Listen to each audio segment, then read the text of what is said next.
So you've got your 4, 8 or 16 bar loop and you need to turn it into a track. It's a very important process. So the arrangement aspects really turn your idea into a full finished production.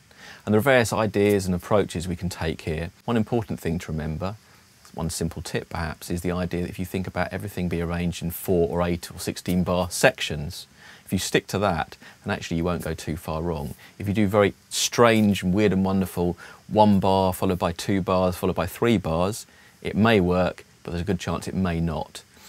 This applies to all kinds of genres, so think about this approach. Certainly when you're starting, you can do the clever stuff later on and maybe throw some unexpected ideas into there as well. You might want to think in terms of verses and choruses, but if you're writing electronic, dance music and so on, all kinds of different genres, you might not be thinking in those kinds of structures. You might have a vocal in there.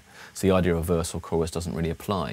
You might be thinking about intros and outros and builds and breakdowns and things like that. And we're exploring some of those approaches when we actually look at the track in Cubase and seeing about how we can think about what we might do in each of those instances to actually build a track, build an arrangement that actually works. Another important idea is if you're writing club tracks, that you need to make sure they're actually DJ friendly. That's perhaps the most important thing. Perhaps even before being club friendly or audience friendly, you want a DJ to play those tracks. So tend to have long intros and long outros.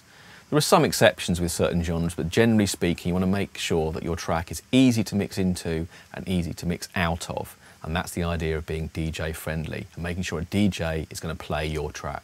There's another aspect that comes into that, is the idea of tempo changes and even time signature changes. Try and keep these to a minimum in the intros and outros at the very least. In fact, you'll find a lot of club-friendly tracks, the tempos don't change at all. There are certainly some classic exceptions out there, but the idea is consistency will actually make sure your track is more likely to be heard.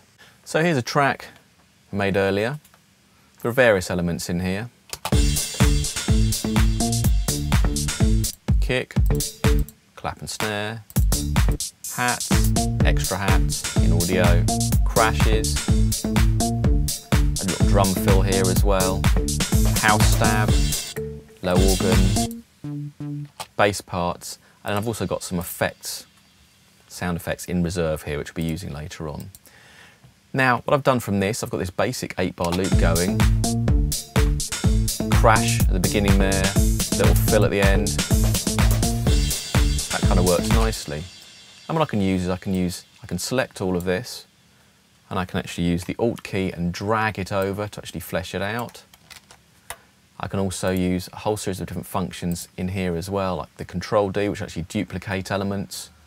We've also got the range functions, which allows use a global copy and so on, based on the selection within the locators here, and also what you've actually chosen with the mouse. But for the time being, I'm going to stick to the classic drag and drop. So by pressing the Alt key, I can actually copy a region over like that.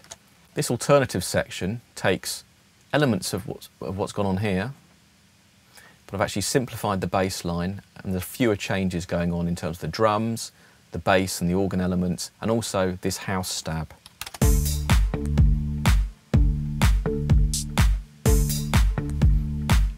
This actually might make a pretty good intro. So let's zoom out a little bit. Let's move all these elements out of the way. So I can move this section that we like for the intro, and I can drag it over and start at bar 1. It's important to realise that there's this snap option here where you can snap to bars, beats, and also the quantize value. Let's actually stick to bars. What it means is that you'll always find that the regions will always snap or move to the nearest bar, and it's helpful so you don't get things going out of time. I can then select it and do an Alt drag, and that copies and pastes all those elements. And I can expand on this further. In fact, what I might do also is actually think I want to delete those elements here for the first 8 bars and just have beats. Let's make sure we've got that hat in there as well. And we can build the track slowly. Let's take what we had before and drag this over.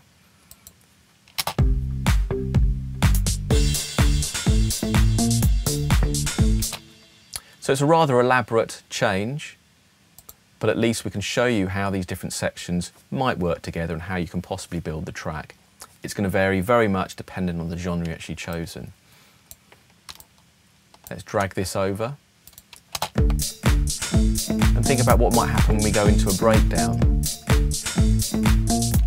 So for the breakdown element, what I'm going to use is actually choose some effects that I've actually picked already here. Let's move these out of the way. These are actually placed in their own folder, which you can do by actually creating a folder track and moving the tracks in there.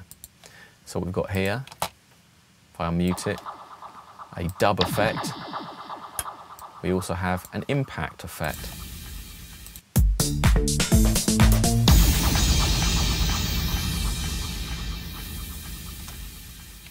We can drag this sound effect in, and we can also use the volume envelope so it creates a fade in. You can also edit the value here.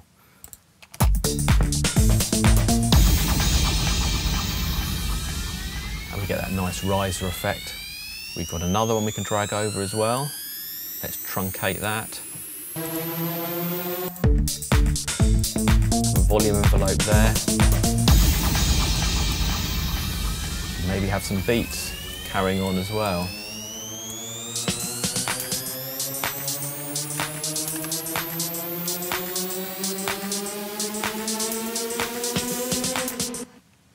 And then we can drop back into the track. We can have a house stab. We could have other elements that we want to use for when we actually drop the track back in.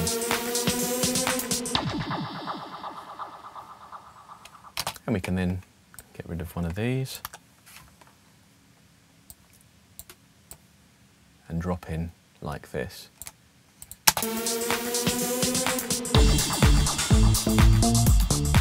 Or we could choose to drop in like this.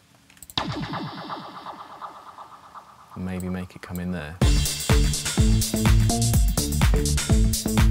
I'm breaking my 4, 8 or 16 bar loop rule, but there we go, these rules are there to be broken. In terms of outro, we're going to be dropping down in the same way that we actually built up the track. So what I'm going to do here is actually choose some rhythm. We'll have an effect maybe dropping out there, and maybe this impact possibly.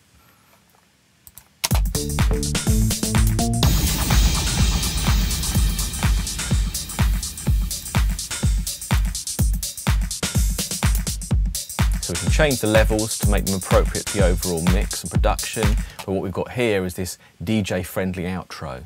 So although this isn't the full length of track that you might expect from a club tune, what you've got is the intro, you've got the alternative section, the main section here, the drop, where it drops down and various elements come out, the build up, the track comes back in, and you've got this very simple outro. So of course what we've done here is just some concepts when it comes to arrangement. This isn't a full track, it just shows you some of the ideas and approaches. Obviously you need to think about this in much more detail, flesh out the intro, flesh out the outro, be more elaborate in terms of the way which those different sections work together. But hopefully this should give a flavour of some of the ideas we might want to choose, might want to use and apply when we're actually arranging a track.